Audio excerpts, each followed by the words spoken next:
Hello everyone. Kumbh राशी मार्च 2025 साडेसाती संपण्यात ह्या सर्व घटना घडणार. साडेसाती म्हणजे काय? साडेसाती म्हणजे शनी ग्रहाचा 7.5 वर्षांचा प्रवास जीवनाच्या विविध पैलूंना तपासून पाहतो.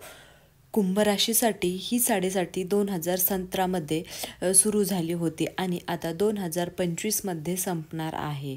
या काळात तुम्हाला कठोर परीक्षांना सामोरे जावे लागले असेल, पण या परीक्षा तुमच्या जीवनाचा पाया अधिक मजबूत करणाऱ्या ठरल्या असतील. साडेसातीचा शेवट कुंभ राशीवरील साडेसातीचा शेवट 29 मार्च 2025 रोजी होणार आहे. शनी ग्रहांनी तुमच्या राशीला गेले 7 वर्ष अडचणी, आव्हाने, तणाव आणि आत्मशोधाचा प्रवास घडवला. मात्र आता या युगाचा अंत होत आहे आणि जीवनात नवीन सकारात्मक पहाट उगवेल. शनीचा प्रभाव काहीसा कठोर असतो, पण या ग्रहाने तुम्हाला शिस्तबद्ध, संयमी आणि आत्मनिर्भर बनवलं असेल. आता तुमच्या प्रयत्नांना योग्य न्याय मिळेल. करिअर व व्यवसाय. शनी ग्रह हा कर्मफलदाता आहे, त्यामुळे साडेसातीच्या काळात तुम्हाला खूप मेहनत घ्यावी लागली असेल, पण यश मात्र अपेक्षेपेक्षा उशिरा मिळालं असेल. मार्च 2025 पूर्वी कामाच्या ठिकाणी ताणतणाव जाणवू शकतो. वरिष्ठांशी मतभेद किंवा सहकाऱ्यांशी स्पर्धात्मक वातावरण निर्माण होण्याची शक्यता आहे. मार्च 2025 नंतर नवीन संधी, प्रमोशन किंवा प्रतिष्ठेची संधी मिळण्याची शक्यता आहे. व्यावसायिक विस्तारासाठी अनुकूल काळ असेल. भावनिक दृष्टिकोन तुमच्या कष्टांची चीज नक्की होईल. आत्मविश्वास आणि संयम हे तुमच्या यशाचे शस्त्र आहे.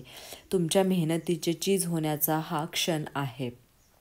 आत्मविश्वासाने पुढे जा आणि नवीन प्रकल्पांमध्ये संधी शोधा. आर्थिक स्थिती. साडेसातीमुळे आर्थिक स्थितींना आव्हान सामोरे जावे लागले असेल. अचानक खर्च, कर्जाचा भार किंवा गुंतवणुकीतील तोटा यामुळे चिंतेची स्थिती निर्माण झाली असेल.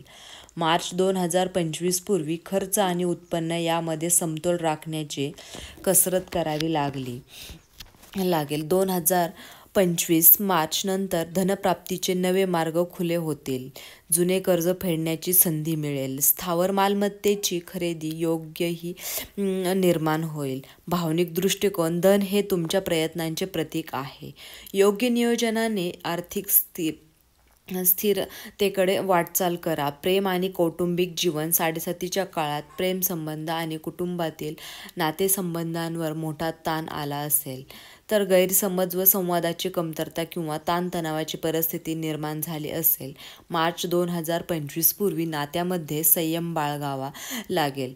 मार्च 2025 नंतर प्रेमसंबंधात गोडवा वाढेल. विवाहितांना जीवनसाथीच्या सहकार्याने नव्या ऊर्जेचा अनुभव येईल.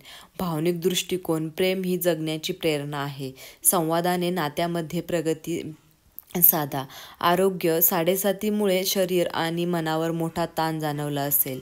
मानसिक अशांतता, झोपेची अडचण, सांधेदुखी आणि पचनाच्या समस्यांना सामोरे जावे लागले असेल. मार्च 2025 पूर्वी आरोग्यासाठी विशेष काळजी घेणे गरजेचे आहे. मार्च 2025 नंतर आरोग्यात लक्षणीय सुधारणा होईल. मानसिक शांतता लाभेल. भावनिक दृष्टिकोन. आरोग्य हे खरे वैभव आहे. सकारात्मक जीवनशैली स्वीकारा आणि शरीराचा आदर करा. मानसिक आणि आध्यात्मिक प्रगती. साडेसाती हा आत्मचिंतनाचा काळ असतो. या काळात तुम्हाला स्वतःच्या क्षमतेचा शोध घ्यावा लागला असेल. मार्च 2025 पूर्वी मानसिक गोंधळ आणि आत्मविश्वास कमी होण्याची शक्यता आहे. मार्च 2025 नंतर आत्मशक्ती आणि आत्मविश्वास पुन्हा प्राप्त होईल. आध्यात्मिक साधना वाढेल. भावनिक दृष्टिकोन. अंतर्मनाचा शोध घेणे ही सर्वात मोठी साधना आहे. महत्त्वाचे उपाय. शनीची पूजा. शनिवारी शनी मंदिरात जाऊन तेलाचा अभिषेक करा. काळे तीळ व उडीद दान करा. मंत्र ओम शनेश्वराय नमः या मंत्राचा दररोज 108 वेळा जप करा. हनुमान पूजन. मंगळवारी हनुमान चालीसाचे पठण करा.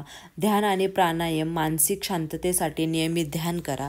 भावनिक आणि जीवन परिवर्तनशील संदेश. मार्च 2025 हा तुमच्या जीवनातील नव्या पर्वाची सुरुवात असेल. साडेसातीने तुम्हाला कठीण प्रसंगांना सामोरे जाण्याची ताकद दिली आहे. या काळात आलेल्या आलेल्या अडचणीमुळे तुम्ही आता अधिक सक्षम, आत्मनिर्भर आणि आत्मविश्वासपूर्वक व्यक्ती बनला. जीवनातील चढ-उतार हा काळाचा भाग आहे, पण आता उगवणारा प्रत्येक दिवस सकारात्मकतेची नवीन किरणे घेऊन येईल. 7.7 तुम्हाला कठोर परिस्थितीचा सामना करायला शिकवले. आता तुमच्या मेहनतीचे फळ तुम्हाला मिळेल. स्वतःवर विश्वास ठेवा, सकारात्मकता जोपासा आणि भविष्यातल्या नव्या संधीचे स्वागत करा. जीवनाच्या या प्रवासात तुम्ही अधिक परिपक्व, शहाणे आणि आत्मनिर्भर झाले आहात. तुमचे भविष्य उज्ज्वल आहे. स्वतःवर विश्वास ठेवा आणि आयुष्याचा आनंद घ्या. असेच नवनवीन व्हिडिओ पाहण्यासाठी आमच्या चॅनलला सबस्क्राईब करा. व्हिडिओ जर तुम्हाला आवडला असेल तर व्हिडिओला लाईक करा आणि कुंभ राशीच्या लोकांना हा व्हिडिओ शेअर करायला अजिबात विसरू नका. हा व्हिडिओ शेवटपर्यंत पाहिल्याबद्दल तुम्हा सर्वांचे मनापासून आभार. श्री स्वामी समर्थ महाराज की जय. श्री स्वामी समर्थ महाराज की जय. ओम शनीश्वराय नमः.